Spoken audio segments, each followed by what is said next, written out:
सत्संग की आधी घड़ी तब के वर्ष 1000 तो भी बराबर है नहीं, कहे कबीर विचार।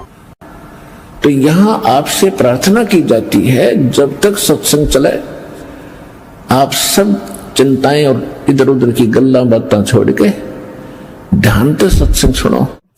कबीर परमेश्वर जी की असीम रजा से आप सभी पुण्यात्माएं सत्संग सुनने के लिए उपस्थित हुए। जिस प्राणी के बहुत ही पुण्यक्रम पूर्व जन्म के उनके साथ होते हैं, उनको ये सु अवसर प्राप्त होता है। अन्यथा ऐसे अनमोल जीवन को ये प्राणी, मनुष्य जीवन को ऐसे ही माया के जोड़ने में और सांसारिक परंपराओं को निभाने में, इसी में नष्ट करके आगे महाकष्ट को प्राप्त होता है। 84 लाख प्रकार के प्राणियों के शरीरों में न जाने कितने कष्ट उठाता है, जंगलों में भटकता है, भूखा प्यासा, गर्मी सर्दी, इनसे पशु पीछे पड़े रहते हैं, एक पल की चैन नहीं। जिन प्राणियों को ये मानव शरीर प्राप्त होता है, उनके ऊपर परमात्मा की विशेष श्रद्धा होती है। पिछले पुण्य कर्म बहुत ज्यादा उनके संग होते हैं। और मनुष्य जीवन प्राप्त करके जो प्राणी परमात्मा की भक्ति नहीं करते हैं, दुर्भाग्य है उन प्राणियों का। उसका कारण ये होता है कि उनको सत्संग नहीं मिलता, और सत्संग मिले बिना हमें पता नहीं चलता कि हम किस लिए जन्मे थे, हमारा मनुष्य जीवन का कर्तव्य क्या था। अन्य समाज के विचारों से हमने इतना अवश्य जान लिया कि निर्वाह के लिए हमने भरसक प्रयत्न करना चाहिए। यदि हम मेहनत प्रयत्न नहीं करेंगे तो भूखे मर जाएंगे, हमारे बच्चे नहीं पलेंगे। ये तो बात बिल्कुल सही है, लेकिन ये तो है संसार के विचार। अब हमें इस मनुष्य जीवन में यदि इतना ही कार्य करना था तो ये तो पशु पक्षी भी कर रहे हैं। मनुष्य से भी अच्छी तरह प्यार से अपने बच्चों को पालते हैं। पक्षी अपने मुख में आहार लेकर आता है, अपने बच्चों को खिलाता है, अपने मुख से निकालकर बाद में स्वयं खाता है। तो हमसे भी ज्यादा लाड से प्यार से अपने बच्चों की परवरिश पक्षी भी करते हैं, और यही कर्म हम कर रहे हैं। तो मनुष्य जीवन का क्या लाभ हुआ? इतना ही कार्य नहीं था। अब सत्संग में आने से प्राणी को ज्ञान होता है कि मनुष्य जीवन का एक विशेष कार्य था। यदि वो कार्य मनुष्य जीवन प्राप्त प्राणी नहीं करता है तो उसका मनुष्य जीवन पशु के तुल्य है, पक्षियों के तुल्य है। जैसा क्रिया वो करते हैं ऐसे ही ये स्वयं कर रहा है। आप जी के ऊपर वो कृपा हुई है जो परमात्मा ने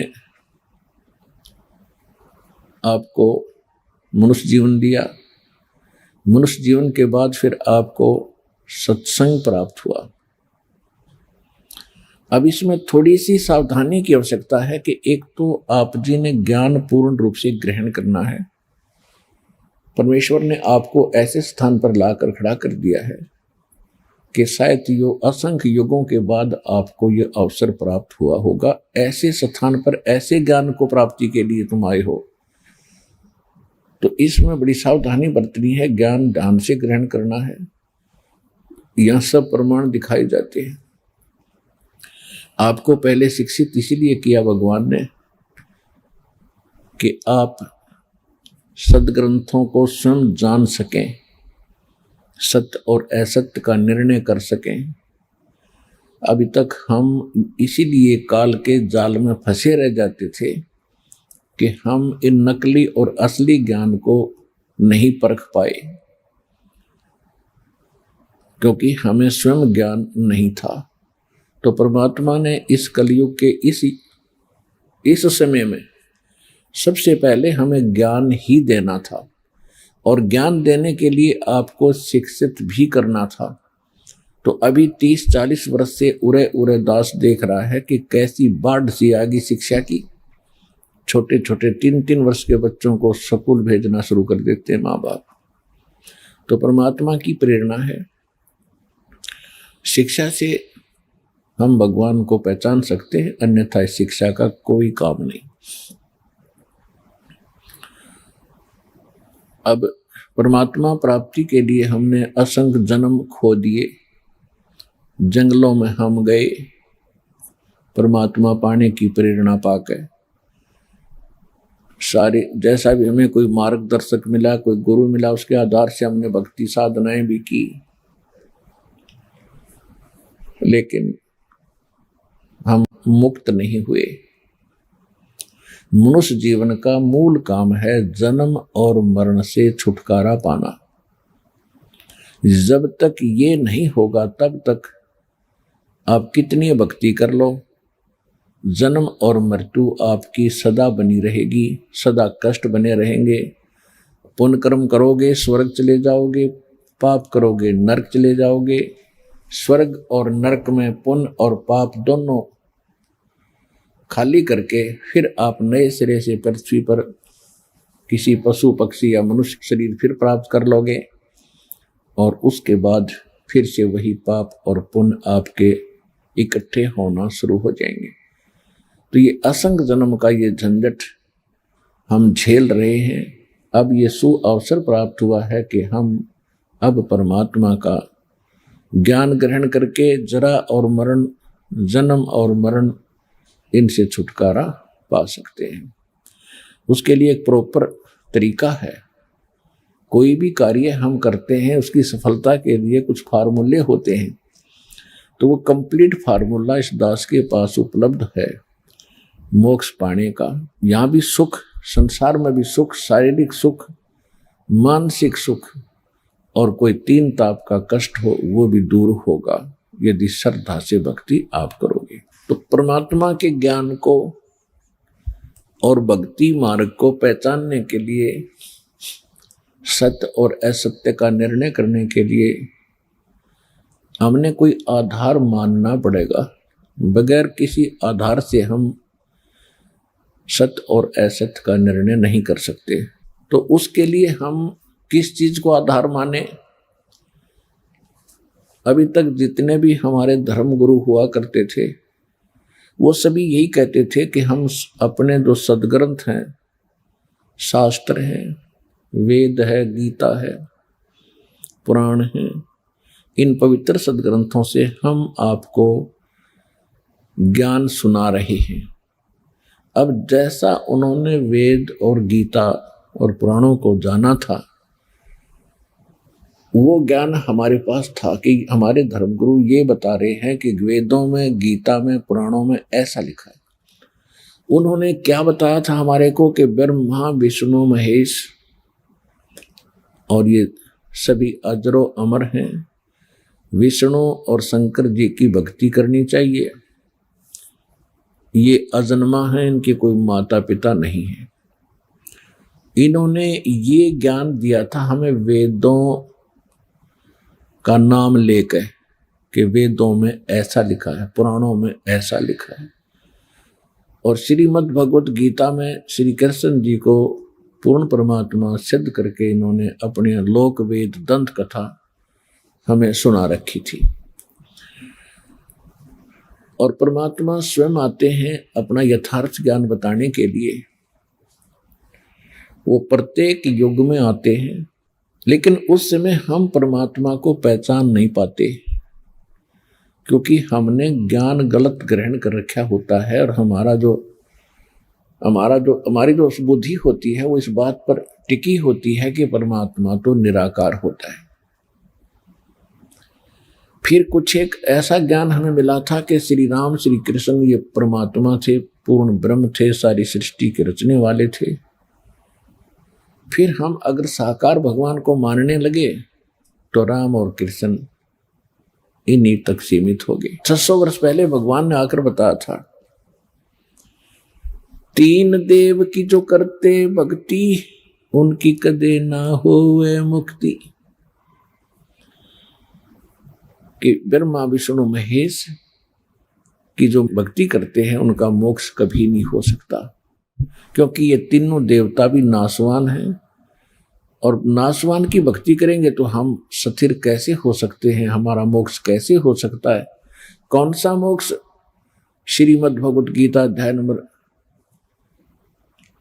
18 के श्लोक नंबर 62 में कहा कि अर्जुन, तू सर्वभाव से उस परमेश्वर की शरण में जा, उसकी कृपा से तू परम शांति को और सनातन परम धाम को प्राप्त होगा।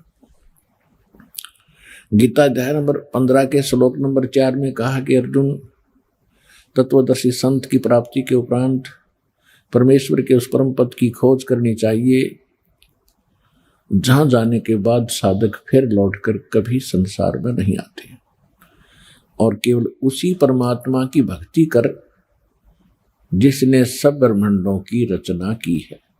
तो इससे एक तो ये सिद्ध हो गया कि गीता ज्ञान दाता से अन्य कोई भगवान है, और गीता ज्ञान देने वाला स्वयं कह रहा है कि उस परमात्मा की भक्ति करो, अन्य की नहीं करनी,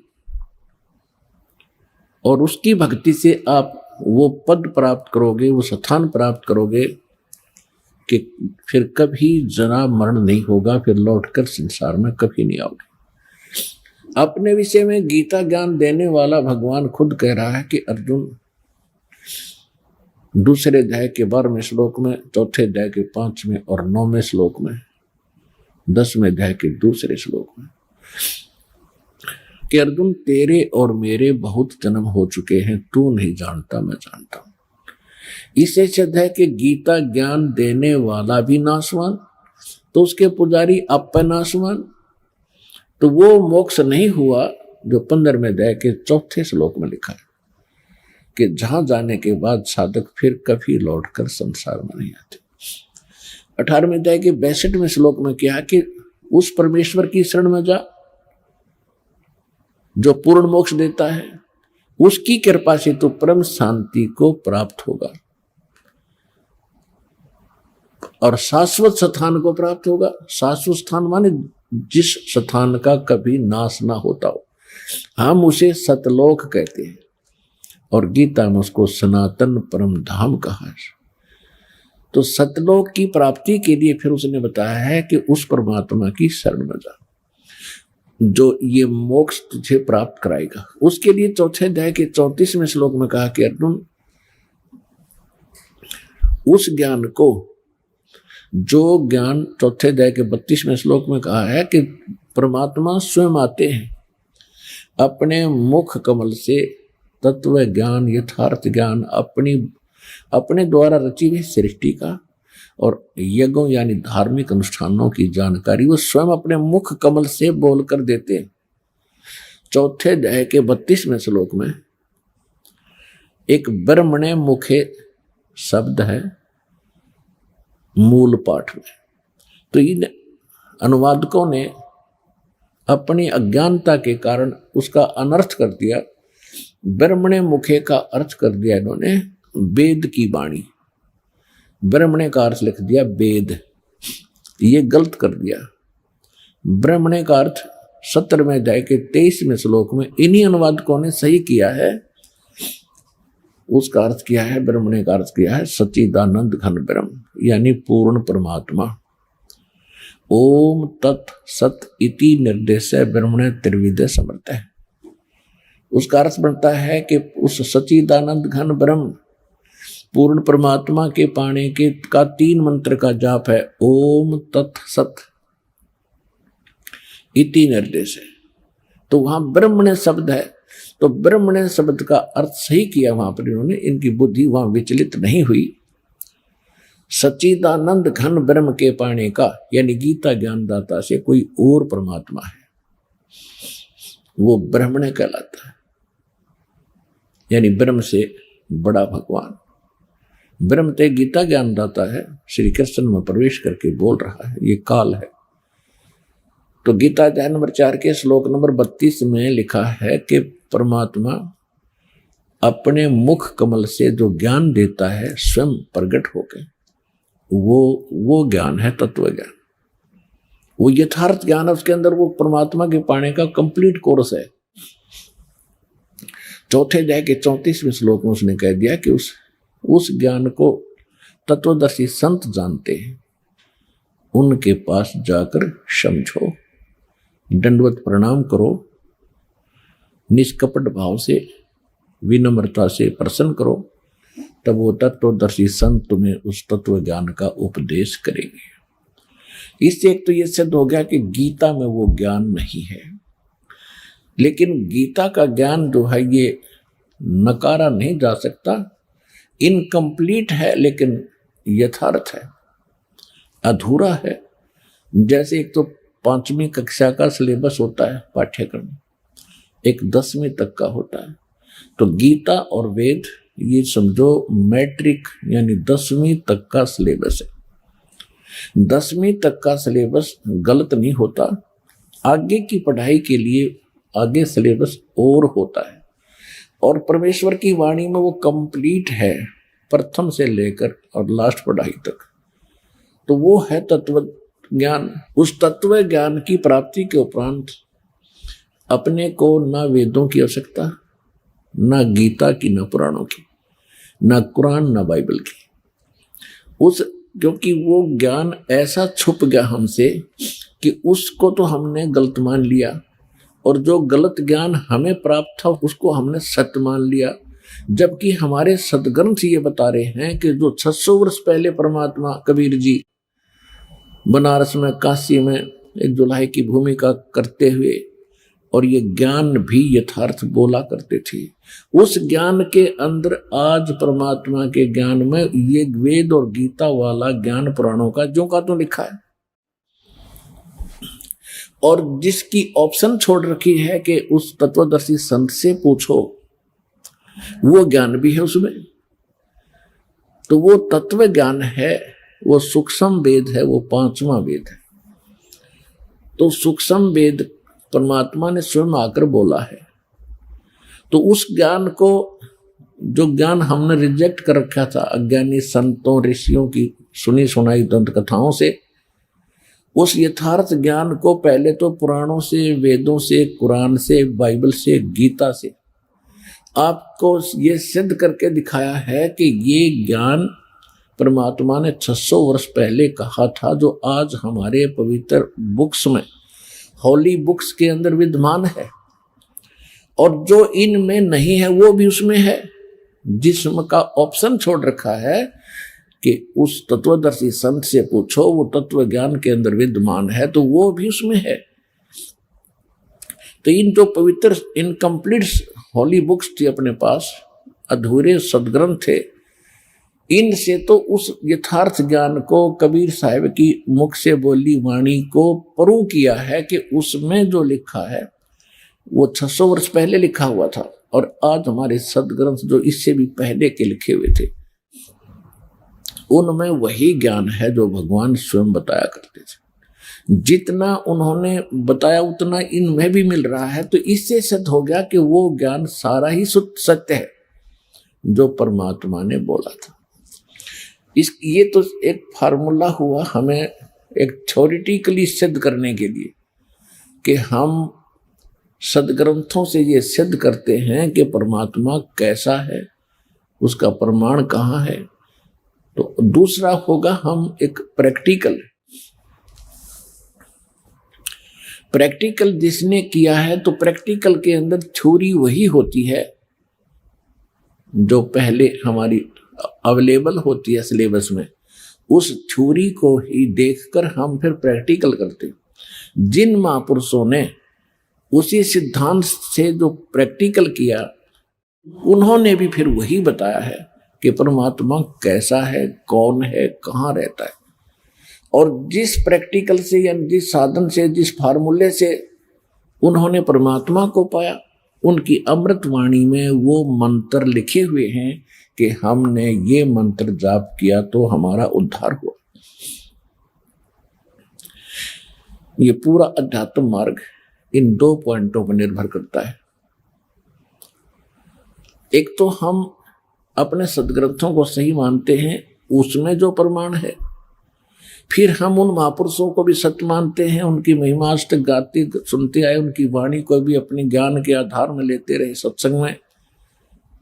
और उन्होंने कैसे भगवान पाया और कैसा बताया, और वही वेदों में मिला और वही परमात्मा की वाणी में मिला। तो इन सबसे मिलकर के एक निष्कर्ष निकल आता है कि ये तो भगवान है, इसके पाने का ये तरीका। इसके अतिरिक्त और कोई साधना करते हैं तो वो व्यर्थ है। गीता अध्याय नंबर 16 के श्लोक 23 और 24 में स्पष्ट किया है कि शास्त्र विधि को त्याग कर जो मनमाना आचरण करते हैं, यानी जो सदग्रंथों में जो विधि लिखी है भगवान की भक्ति की, उससे हटकर जो अन्य कोई साधना करता है, जाप करता है, कोई क्रिया करता है, तो शास्त्र विरुद्ध है। और शास्त्र विधि को त्याग कर जो मनमान आचरण करते हैं, उनको न तो सुख होता है, न उनको कोई सिद्धि प्राप्त होती है, न उनकी गति होती है। तो इसे सिद्ध है कि व्यर्थ हुई वो साधना। और हमने कौन सी साधना करनी चाहिए? 24वें श्लोक में 16वें अध्याय के गीता में लिखा है कि इससे तेरे लिए अर्जुन कर्तव्य और अकर्तव्य की अवस्था में, यानी कौन सी साधना करनी चाहिए और कौन सी ना करनी चाहिए, सदग्रंथ ही प्रमाण है। किसी की दंत कथा पर विश्वास करके अपना जीवन नष्ट ना करना। फिर दूसरे अध्याय के 53वें श्लोक में श्रीमद् भगवद गीता में लिखा है कि जिस समय अर्जुन तेरी बुद्धि भ्रमित करने वाले भिन्न भिन्न प्रकार के विचारों से हटकर एक तत्व ज्ञान पर, परमात्म ज्ञान पर स्थिर हो जाएगी, तब तू योगी होगा, यानी भगत बनेगा, योग को प्राप्त होगा। नहीं तो तुझे कोई भी डगमग कर देगा किसी पॉइंट पर आकर के। तो जब तेरी बुद्धि भिन्न भिन्न प्रकार के भ्रमित करने वाले धार्मिक विचारों से हटकर एक तत्व ज्ञान के ऊपर, परमात्म ज्ञान पर स्थिर हो जाएगी, तब तू योग को प्राप्त होगा। तब तो तू योगी बनेगा, भगत बनेगा। योगी माने साधक, जो परमात्मा पाने की प्रयत्न करे। हमने योगी मान रखा वो जो केवल जो आसन करता है, ऐसे वैसे अटपट करता है। ये तो एक प्राकृतिक चिकित्सा होती है, ये योग नहीं है। ये योगी, ये भक्ति नहीं है, इसको योगी नहीं कह सकते। ये तो प्राकृतिक चिकित्सक है। लेकिन पहले ये साधक जो ऋषि होते थे, ये अपने स्वास्थ्य के लिए ये क्रिया भी साथ करते थे, क्योंकि स्वस्थ शरीर से ही भक्ति बनती है। ये योग जो है भक्ति के लिए एक सहयोगी है, ना कि इसे मोक्ष नहीं है। भक्ति का मेन स्वास्थ्य रखने के लिए पहले और ये ऐसी वैसी साधनाएं नहीं थी। और विशेषकर ये ऋषि लोग ही जो ज्यादा समय अपना बैठते थे, साधना करते थे। इनके पास और कोई काम तो था ही नहीं, क्योंकि सदग्रंथों को पढ़ना, जनता को समझाना। एक मजदूर व्यक्ति है, किसान व्यक्ति है, सारा दिन उसका तो अपयोग हो जाता है, सारा दिन मेहनत करता, धंधा करता, उसको जरूरत ही नहीं उस योग करने की। वो तो वैसे ही स्वस्थ रहेगा, खुली हवा में रहता है, सारा दिन काम करता है। ये ऋषि लोग बैठे रहा करते थे, या तो साधना गलत करने के उद्देश्य से, साधना की ठीक थी नहीं इसलिए ज्यादा हठ योग करके बैठते थे। तो उसके लिए इन्होंने अपना योग साधना करनी अनिवार्य थी। सारा दिन बैठे रहने से शरीर खराब होता है। तो हम इन्हीं को देखकर फिर उसको भी एक साधन मान लिया भक्ति का। योग करना कोई अनिवार्य नहीं है, जो मेहनत मजदूरी करते हैं। योग साधना करना कोई पाप नहीं, बुरा नहीं। जिनका बैठने का काम है वो योग कर सकते हैं, 10-20 मिनट, आध घंटा, जैसा समय मिले स्वास्थ्य के लिए। लेकिन योगी का अर्थ यहाँ गीता अध्याय नंबर 2 के श्लोक नंबर 53 में है, भगत से संबंधित है। तब तू भगत बनेगा, क्योंकि आप फिर डगमग नहीं हो सकते। इसलिए आपको सबसे पहले वो ज्ञान सुनाया जाता है, तो तो उसके लिए हमने अपने मन को रोकने के लिए, दृढ़ता पैदा करने के लिए, स्थिर रहने के लिए कुछ सहारा चाहिए। उसके लिए हमारे पहले तो अपदास ने बताया कि सदग्रंथ, जो सदग्रंथ हैं जिनको हम आज तक सत्य ज्ञान युक्त मानते रहे, प्रथम तो आप जी ने वो आधार बनाना है। भाई जो गुरु बचन पे डट गे रकट गे फंद 84 के, कट गे फंद 84 के, रकट गे फंद 84 के।